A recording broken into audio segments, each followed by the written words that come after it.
Bueno, buenos días, muchas gracias. Gracias a los organizadores por la invitación a presentar este tema que seguramente es de gran preocupación a nivel país, diría yo ya regional a esta altura. Vamos a ir transitando sobre algunos aspectos de cómo se está presentando se están presentando las condiciones climáticas, los pronósticos que hay y sobre todo focalizándonos en la primavera, que es una etapa muy importante relacionada a lo que es la fusariosis de la espiga y sobre todo las micotoxinas que se producen a partir de esta enfermedad. No voy a ahondar en muchos detalles porque en la jornada pasada,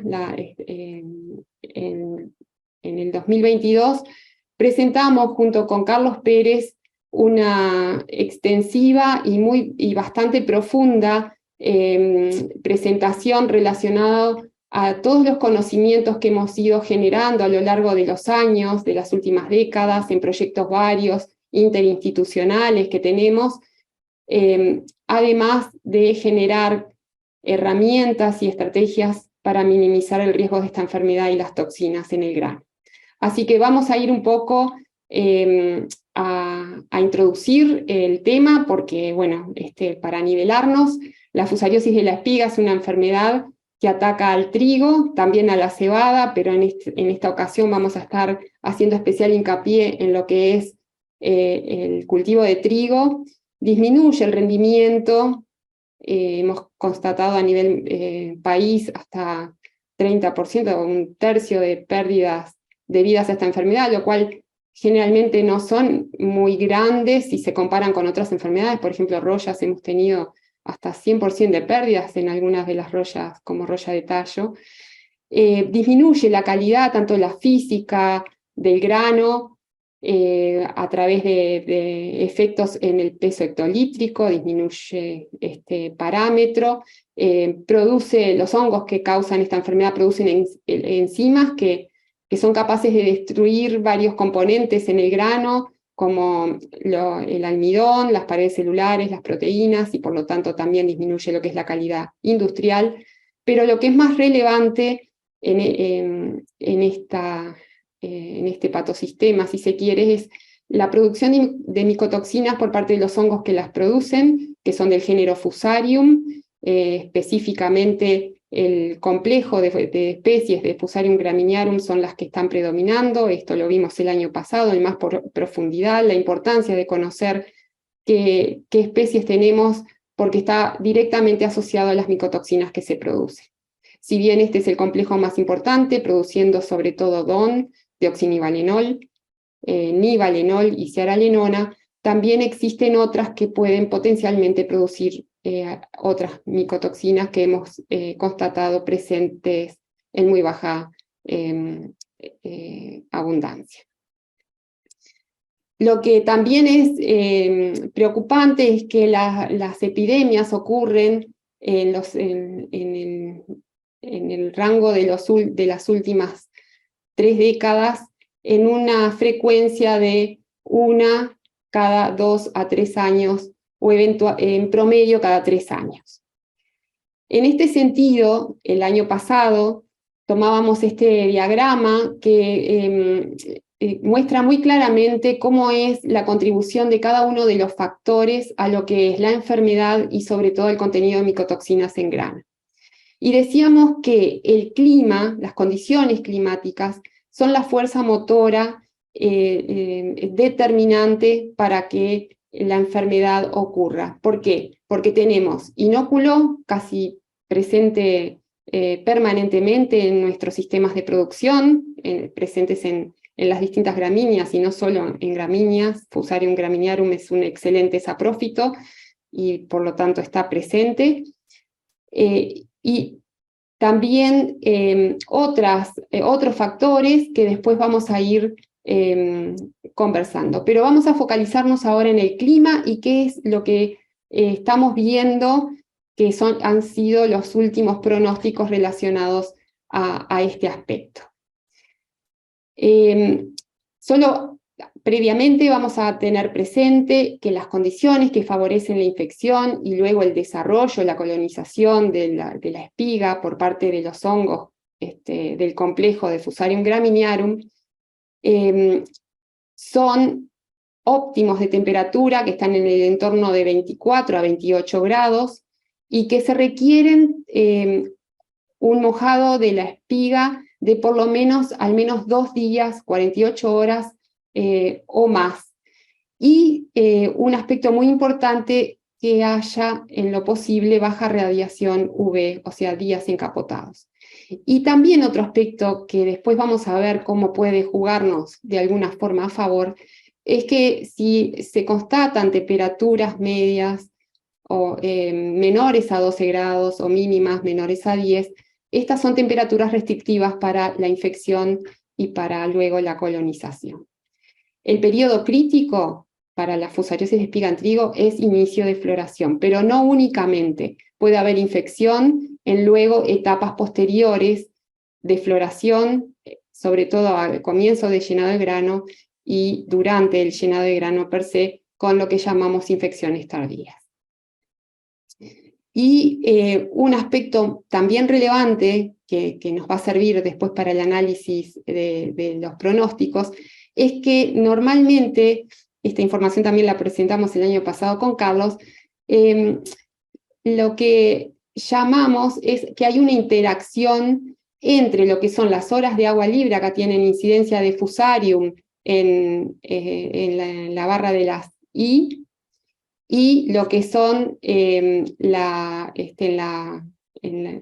barra del eje de las X, tenemos las horas libres de agua libre en las espigas y para distintas temperaturas que van desde un rango de 15 a 30.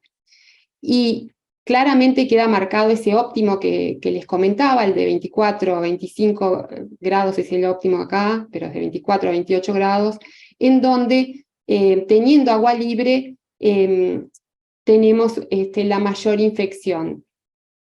La temperatura actúa como un acelerador o retardador de lo que es la infección.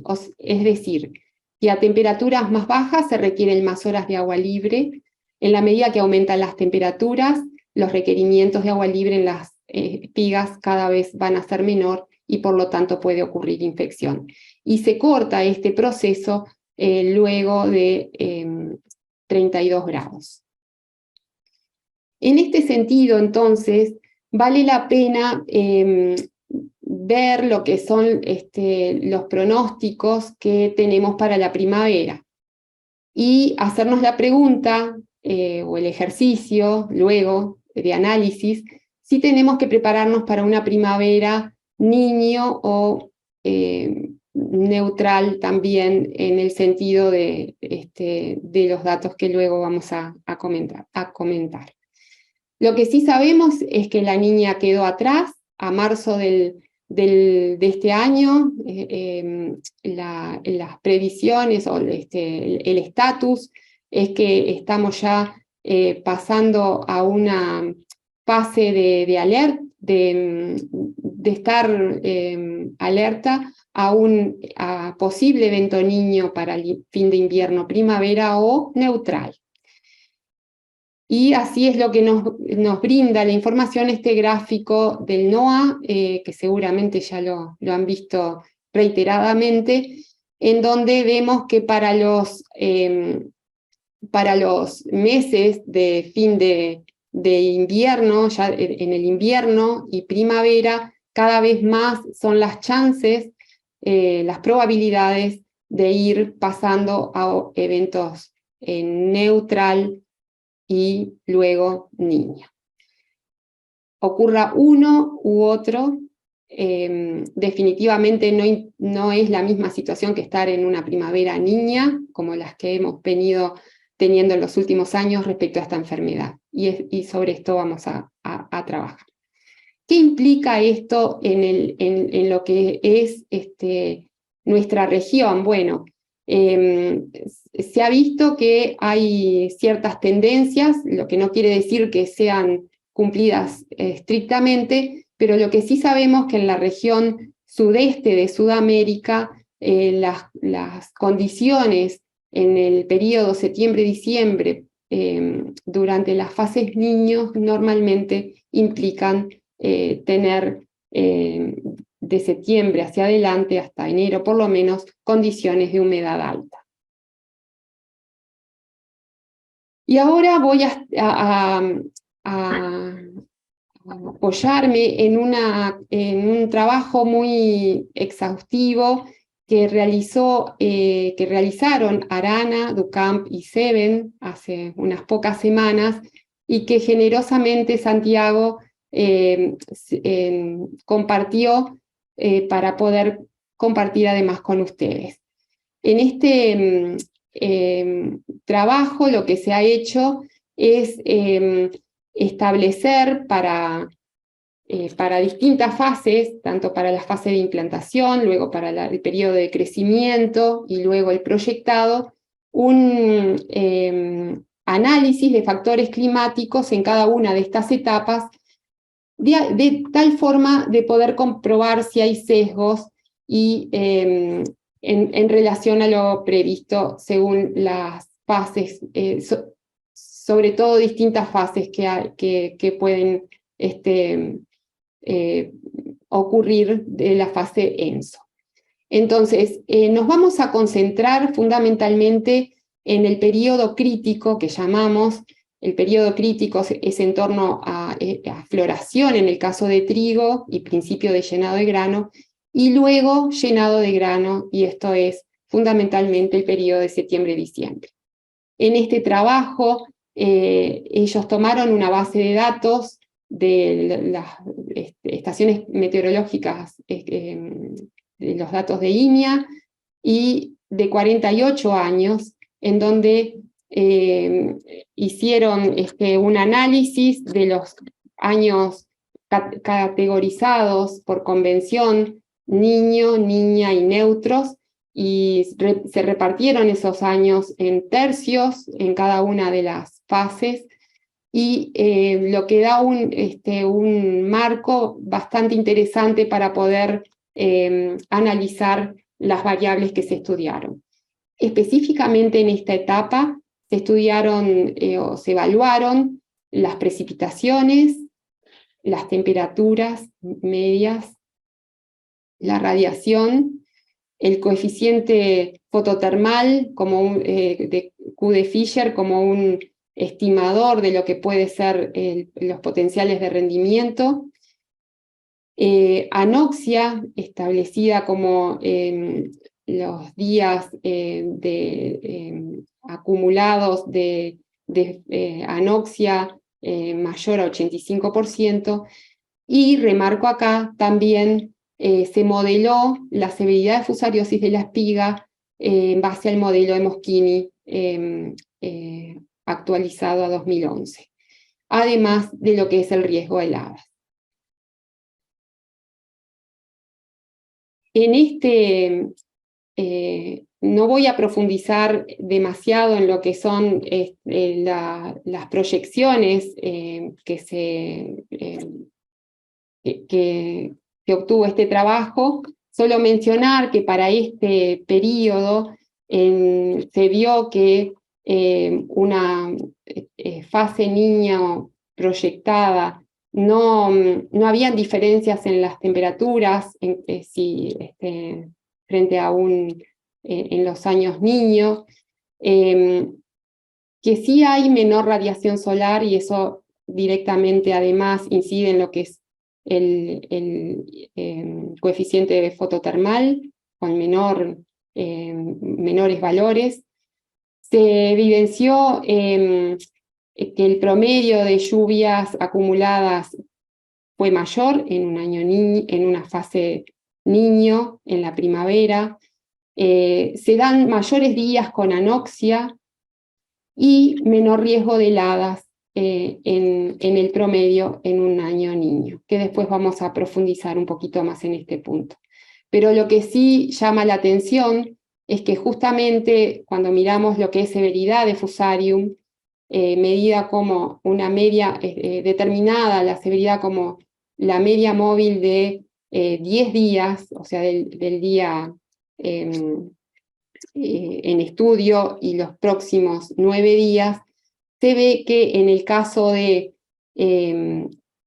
las 3 fases, se da un aumento de los riesgos a partir de octubre. Esto está directamente relacionado a lo que son el aumento de las temperaturas, como veíamos hoy en el gráfico más temprano.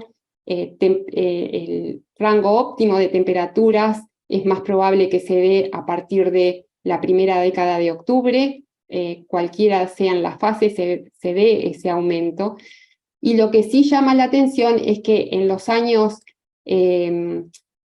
neutral y niño, estos valores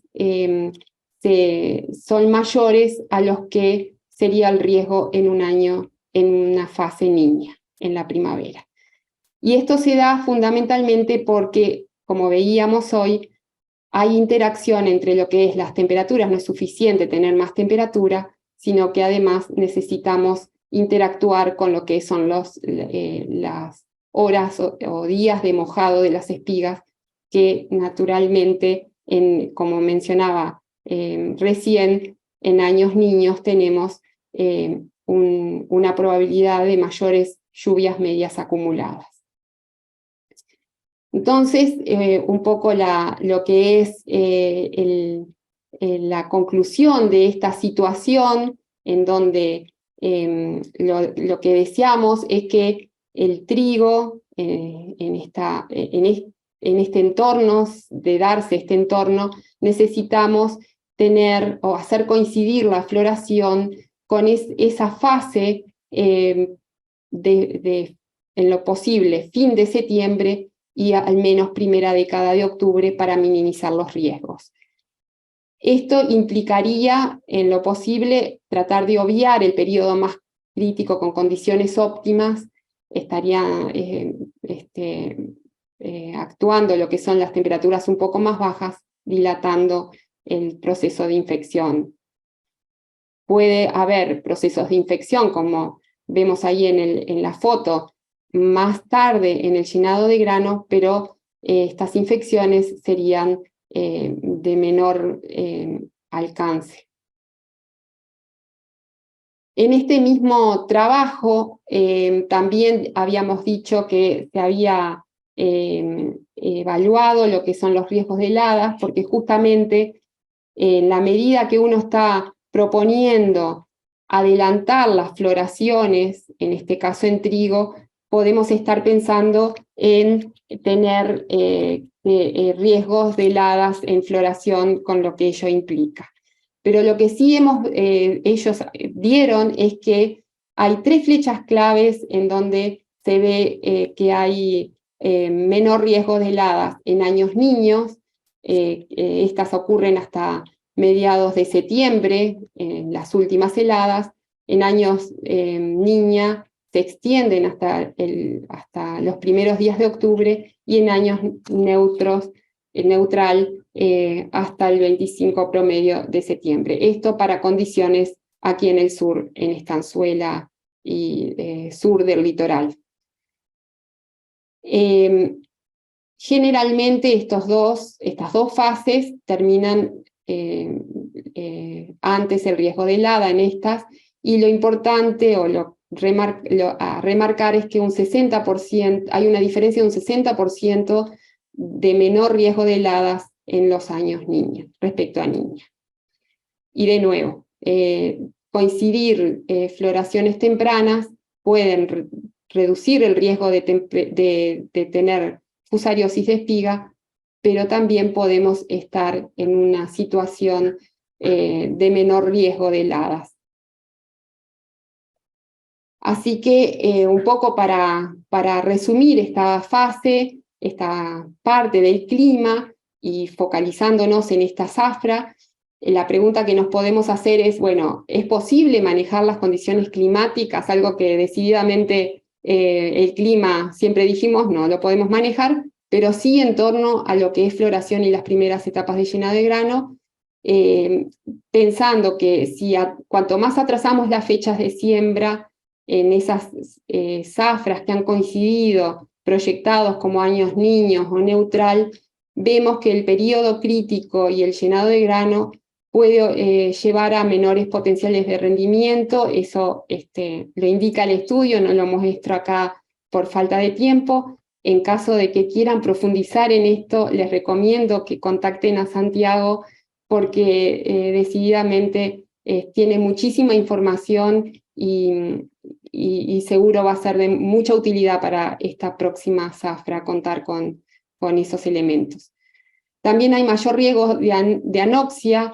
Esto lo vamos a ver mañana en la charla de las enfermedades en cebada, que tiene un efecto, la anoxia, muy marcado en algunas de las enfermedades, pero también tiene un efecto estresante que también interactúa con lo que es el riesgo a enfermedades en trigo y específicamente también a fusarium, y como veíamos, mayor riesgo de fusariosis. Lo deseable es tratar de llevar y adelantar las épocas de siembra, hacerlas lo más tempranas posible para adelantar ese periodo crítico que comentábamos, sincronizando lo que son los ciclos de los cultivares y el balance con los menores riesgos de heladas.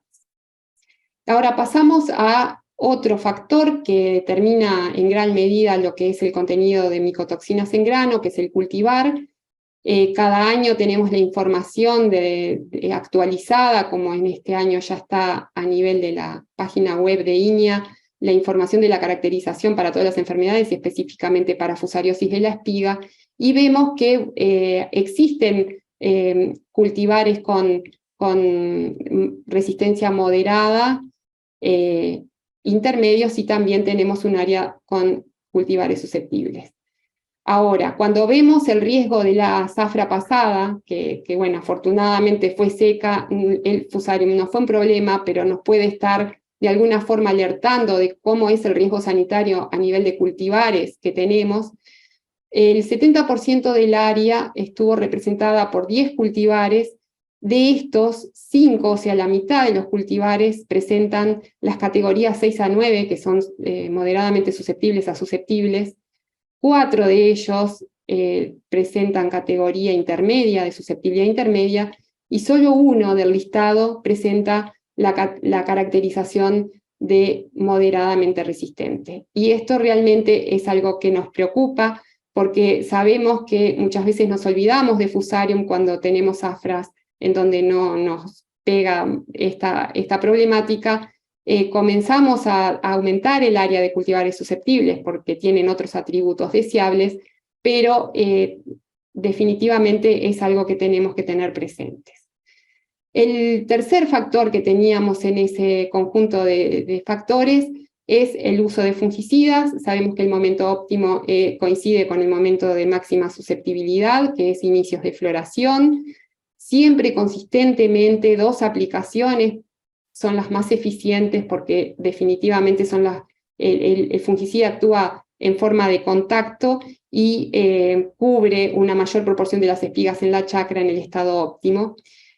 Lo que sabemos también, que hemos comentado reiteradamente, es que el fungicida actúa de contacto, no hay sistemia, y por lo tanto tenemos que utilizar picos y volúmenes que traten de asegurar una buena cobertura de las espigas con el fungicida. A modo de ejemplo, un poco pensando en lo que es el manejo de un cultivar susceptible en condiciones predisponentes para la enfermedad, estos son datos del año pasado, que increíblemente tenemos datos de fusarium, producto de tener un área experimental con bajo riego y con inoculación. Acá tenemos los 2 fungicidas que son más recomendados para esta enfermedad, aplicados a inicios de floración y en la doble aplicación inicios y fin de floración, y vemos que si lo comparamos con el testigo sin fungicida, logramos tener reducción del DON efectivamente. Sin embargo, en condiciones muy predisponentes a la enfermedad, en cultivares susceptibles, no es posible manejar el DON solo con una aplicación. Es necesario realizar al menos doble aplicación, que muchas veces o es impracticable tanto desde el punto de vista económico como también de logística por las condiciones que imperan en torno a condiciones predisponentes. Nuevamente en las cartillas que figuran en la página web de INIA, en la parte de herramientas para el manejo de enfermedades en trigo y cebada, se presenta la información de la eficiencia de fungicidas.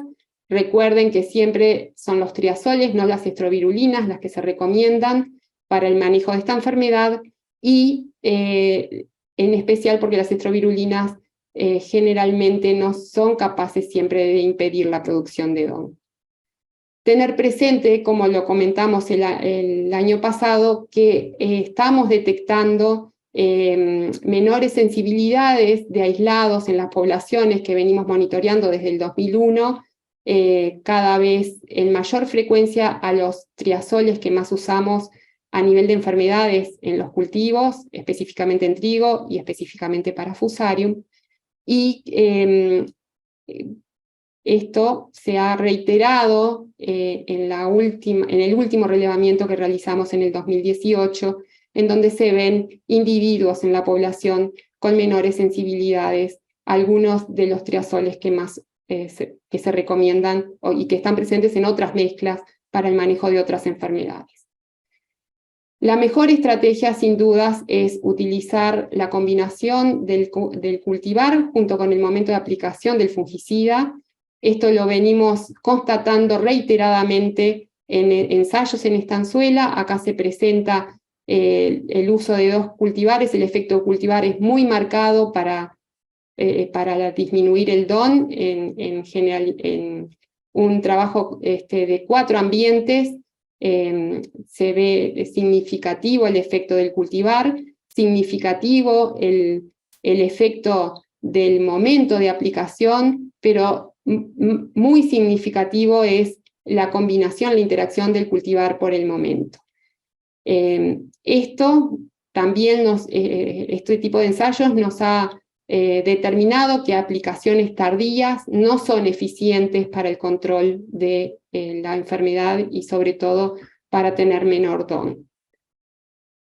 Y cuando vamos a ver lo que es la interacción, cuantificar esa interacción, sabemos que el hecho de combinar al menos en un año epidémico, como fue en este caso en el 2012, la resistencia del cultivar, en este caso Génesis 2375, junto con al menos una aplicación, nos determina un grano con niveles que pueden ser comercializables de DON. Para finalizar, tenemos entonces como conclusión que no hay otra opción en el manejo de fusariosis que realizar o combinar lo que es resistencia del cultivar con el fungicida, porque es la forma más eficiente y la más económica que tomar aislada alguna de ellas. En el caso particular de las condiciones que se prevén para esta zafra, tener presente tratar de coincidir fechas de siembra tempranas, que procuren floración temprana, sobre todo que esté más concentrada sobre fin de septiembre, primera quincena de octubre, que obviamente esto es muy laxo dependiendo de la latitud en el litoral oeste del norte al sur que pueda poder manejarse. El uso de cultivares resistentes y es la base fundamental. Sabemos que en esto estamos en debe, nuevamente, de alguna forma. En algún momento tuvimos cerca de un 20% del área cercana a la siembra de cultivares resistentes, pero ahora hemos retrocedido en este aspecto. Combinar la resistencia del cultivar es fundamental, pero si miramos el uso solo del fungicida, como vimos en el ejemplo con Don Alberto, es imposible disminuir el contenido de toxinas, y esto es consistente en años epidémicos. Y otras prácticas que es muy importante tener presente es cosechar separadamente las áreas identificadas con menor infección de mayor infección y segregar acordemente, aumentar lo que es el caudal de las cosechadoras, del viento, la limpieza y segregación del grano post cosecha, chequear lo que es el porcentaje de granos con fusarium o eventualmente el contenido de DON con test rápidos como las tirillas o kits de lisa a nivel de recibo, y adecuar lo que es el procesamiento industrial según el contenido de DON del lote dentro de contenidos manejables, obviamente, que andan en el entorno de 2 partes por millón en grano hacia abajo, buscando diluir en caso de que este sea riesgoso, o ajustes de lo que es la extracción de harina. Y con esto culmino. En primer lugar, agradecer nuevamente a Santiago Arana, a DUCAM y a SEBEN por compartir tan generosamente la información para el análisis de esta zafra, y también al equipo de trabajo que, como verán ustedes,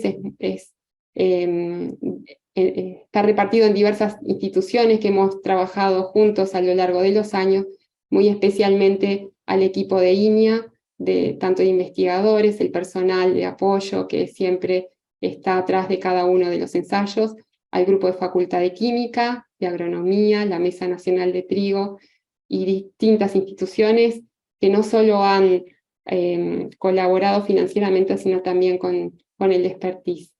Muchas gracias.